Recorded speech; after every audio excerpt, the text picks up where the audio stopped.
Group 2 mains మళ్లీ నిర్వహించే ప్రసక్తే లేదని ఏపీపీఎస్సీ చైర్మన్ ఉదయ్ భాస్కర్ స్పష్టం చేశారు. అలాగే చెప్పిన తేదీకే ఫలితాలు విడుదల చేస్తామన్నారు. 2 దశల్లో గ్రూప్ 3 నిర్వహణతో ఎవరికీ ఎలాంటి నష్టం కలగదని, ఆందోళన చెందాల్సిన అవసరమే లేదని అన్నారు. గ్రూప్ 1 మెయిన్స్ పరీక్ష, ఇయర్ క్యాలెండర్ లాంటి ముఖ్యమైన అంశాలపై అభిప్రాయాలను ఈటీవీ ముఖాముఖిలో ఉదయ్ భాస్కర్ పంచుకున్నారు. ఆ విశేషం ఇప్పుడు. కీలకమైన గ్రూప్ 3 పరీక్షకు సంబంధించి ఆగస్టు 6-7 తేదీల్లో పరీక్షను 2 దశల్లో ఏపీపీఎస్సీ నిర్వహించబోతుంది. ఈ పరీక్ష నిర్వహణ ఎలా ఉండబోతుంది, గత ప్రకటనలకు సంబంధించి వచ్చిన ఇబ్బందులను ఏ విధంగా పరిష్కరించబోతుంది ఏపీపీఎస్సీ అని చెప్పడానికి మనతో పాటు ఏపీపీఎస్సీ చైర్మన్ శ్రీ పినంనేని ఉదయ్ భాస్కర్ గారు ఉన్నారు. ఆయన అడిగి మరిన్ని విశేషాలు తెలుసుకున్నాం. సార్ నమస్తే సార్. సార్, గ్రూప్ 3 పరీక్షకు సంబంధించి ఏర్పాట్లు ఏ విధంగా సాగుతున్నాయి సార్? అంటే గ్రూప్ 2 మేము ఒరిజినల్గా ఒకే రోజు కండక్ట్ చేద్దామని, ఆగస్టు 6వ తారీఖున కండక్ట్ చేద్దామని అనుకున్నాము.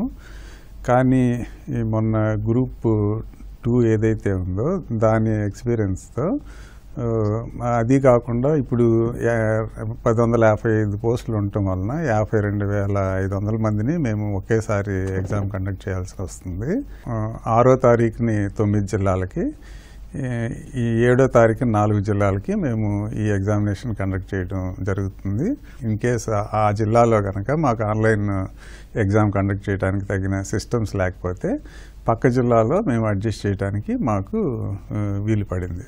అంటే 2 రోజుల పాటు పరీక్ష పెట్టడం వల్ల ఈ స్కేలింగ్ విధానాన్ని అమలు చేస్తారంటే అసలు వాల్యుయేషన్ ఎలా జరుగుతుంది సార్? పంచాయతీ సెక్రటరీ అనేది ఇది జిల్లా పోస్ట్ అండి. ఏ జిల్లాకి ఆ జిల్లానే మేము ఏదైతే స్క్రీనింగ్ టెస్ట్ కండక్ట్ చేశామో దాని నుంచి మేము మెయిన్స్కి కూడా జిల్లాల వారీగా ఎంపిక చేసాము. అంటే క్యాండిడేట్స్ ఏ జిల్లాకు ఆప్ట్ చేసుకుంటే మేము ఆ జిల్లాలోనే వాళ్ళకి మేము సెలెక్ట్ చేయడం అయింది. అందుకని జిల్లాల వారీగా ఈ కట్ ఆఫ్ మార్కులు కూడా వేరుగా ఉండటం జరిగింది. కాబట్టి ఇది జిల్లా వైజ్ సెలెక్షన్ కాబట్టి మేము ఒక జిల్లాలో ఎవరైతే అభ్యర్థులు సెలెక్ట్ అయ్యారో వాళ్ళందరికీ ఒకే రోజు మేము పరీక్ష పెడుతున్నాం. కాబట్టి ఈ 2 వేరువేరు పేపర్లైనా కూడా 2 రోజులు మాకు ఈ స్కేలింగ్ చేయాల్సిన అవసరం అనేది మాకు రాదు. అంటే గ్రూప్ 2కి సంబంధించి ప్రిలిమినరీ పరీక్ష చాలా విజయవంతంగా చేశారు. అయితే మెయిన్స్ సంబంధించి కొంచెం విశాఖపట్నంలో గీతం యూనివర్సిటీలో చిన్న సాంకేతిక ఇబ్బంది వచ్చింది. తర్వాత అది నిరుద్యోగులు ఒక రకమైన ఇప్పటికీ వాట్సాప్లో రకరకాల ప్రచారం జరుగుతుంది. గీతంలోనూ అలాగే ఇంకో చాటు కూడా మాకు ఈ సర్వర్ ఆగిపోవటం మాట వాస్తవేను. కానీ ఎక్కడైనా సరే ఈ సర్వర్ కనుక ఆగితే మళ్ళీ దాన్ని ఇమీడియట్గా ఒక నిర్ణీత సమయంలో మేము దాన్ని రీస్టార్ట్ చేయడం జరుగుతుంది. రీస్టార్ట్ చేసిన తర్వాత ఏదైతే వారికి ఆ 2 గంటల 30 నిమిషాల సమయం ఇస్తామో ఆ సమయం అంతా కూడా వాళ్ళకి అక్కడి నుంచి స్టార్ట్ అవుతుంది. కాబట్టి వాళ్ళు వరి అవ్వాల్సిన అవసరం ఏమీ లేదు. కానీ గీతం యూనివర్సిటీలో కొంతమంది విద్యార్థులు అనవసరమైన ఆందోళనకి గురి అవడమే కాకుండా పక్క వాళ్ళందరినీ కూడా రెచ్చగొట్టి ఎగ్జామినేషన్లో నుంచి వెళ్ళిపోయే విధంగా చేయటం వలన అక్కడ కొన్ని ఇబ్బందులు తలెత్తిన మాట వాస్తవమైన. నిజమైన అభ్యర్థులు ఎవరైతే కష్టపడి ఎగ్జామ్ రాశారో వాళ్ళకి ఎటువంటి అన్యాయం జరిగే ప్రసక్తి లేదు. అంటే రీ ఎగ్జామినేషన్ వస్తున్న వార్తల్ని మీరు పూర్తిగా అది తప్పని చెప్తారు. దాంతోపాటు ఫలితాలు దీనివల్ల ఏమైనా ఆలస్యం అవకాశం ఉందంటారా? అంటే కొంతమంది ఈ అపోహలు సృష్టించడం వల్ల మేము మా వెబ్సైట్లో గత వారం మేము ఎవరికైనా కనుక ఈ మాల్ ప్రాక్టీసెస్ మీద కనుక నిర్దిష్టమైన సమాచారం కనుక ఉంటే మాకు లిఖితపూర్వకంగా తెలియజేయవలసిందిగా మేము కోరాము. మా దగ్గర ఈ సీసీ కెమెరా ఫుటేజ్ ఉంది కాబట్టి వాటన్నిటిని పరిశీలించి ఎవరైతే ఎక్కడైతే కనుక ఇటువంటి మాల్ ప్రాక్టీసెస్ జరిగాయని మేము గుర్తిస్తామో అటువంటి వారందరినీ డిస్క్వాలిఫై చేయటమే కాకుండా మేము వారి మీద చట్టపరమైన చర్యలు కూడా తీసుకోవడం జరుగుతుంది. భవిష్యత్తులో ఇలాంటి సంఘటనలు తలెత్తకుండా ఏమైనా చర్యలు తీసుకుంటున్నారా?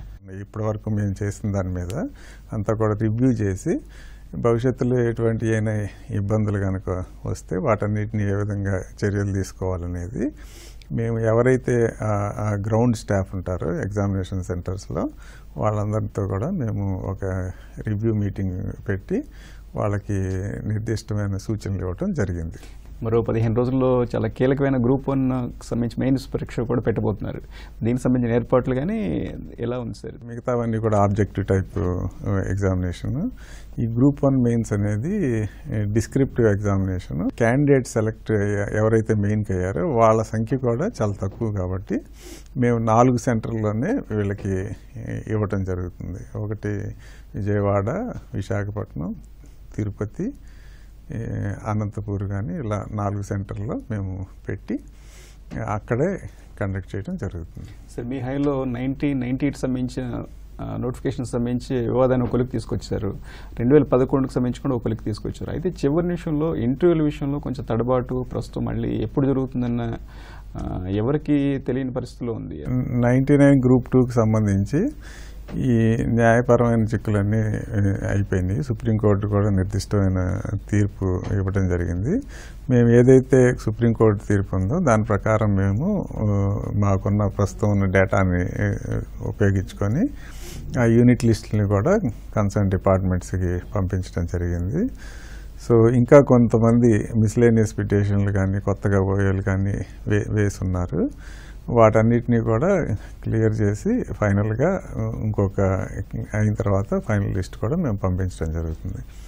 అలాగే ఈ 2011 గ్రూప్ 1 ఏదైతే ఉందో దాని ఇంటర్వ్యూలు కొంతమంది అభ్యర్థులు ఈ స్కేలింగ్ విధానం మీద అబ్జెక్షన్ చేయటం వలన అది టెంపరీగా ఆగింది. అది కూడా త్వరలో క్లియర్ అయిపోయి మేము ఇంటర్వ్యూలు కండక్ట్ చేయగలమని చెప్పి నేను భావిస్తున్నాను.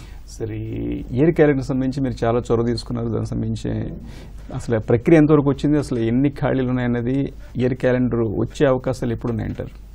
మా దగ్గర ఉన్న సమాచారంతో ఏ పోస్టులు రావచ్చు అనే దాని ప్రకారం మేము ఒక టెంటేటివ్ క్యాలెండర్ని మేము విడుదల చేయడం జరిగింది. ప్రభుత్వం దగ్గర నుంచి మాకు ఫైనాన్షియల్ క్లియరెన్స్, అట్లాగే ఆయా శాఖల దగ్గర నుంచి రోస్టర్లో ఏ రోస్టర్ పాయింట్లో ఎన్ని ఈ ఖాళీలు ఉన్నాయి, అలాగే లోకల్లో ఎన్ని పోస్టులు ఉన్నాయి, నాన్ లోకల్లో పోస్టులు ఉన్నాయి, అలాగే అన్ని వివరాలు కూడా మాకు ఇవ్వవలసి ఉంటుంది. ఇవన్నీ ఎప్పుడైతే మాకు చేరతాయో మేము మా నోటిఫికేషన్ ఇమీడియట్గా మేము ఇష్యూ చేయడం జరుగుతుంది. సరే, ఉన్నత విద్యాశాఖ చెప్తుంది భవిష్యత్తులో అసిస్టెంట్ ప్రొఫెసర్ పోస్టులన్నీ ఏపీపీఎస్సీ ద్వారా భర్తీ చేస్తామని చెప్తుంది. దానికి సంబంధించిన సూచన కానీ మీకు ఏమైనా సమాచారం ఉంది అసలు? అంటే దాని మీద మాకు ఇప్పటివరకు ఎటువంటి నిర్దిష్టమైన సమాచారం కూడా మా దగ్గర లేదండి.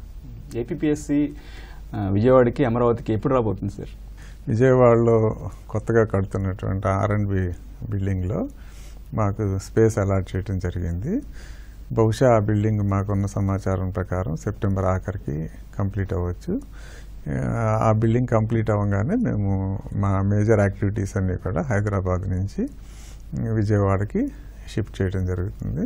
పారదర్శకంగా పరీక్షలు నిర్వహించడంలో కానీ ఏపీపీఎస్సీ నమ్మే విషయంలో కానీ అభ్యర్థులకి మీరు ఎటువంటి సూచన చేస్తారు? వాళ్లలో ఉన్న అపోహలు తొలగించే ప్రయత్నం ఎలా చేస్తారు?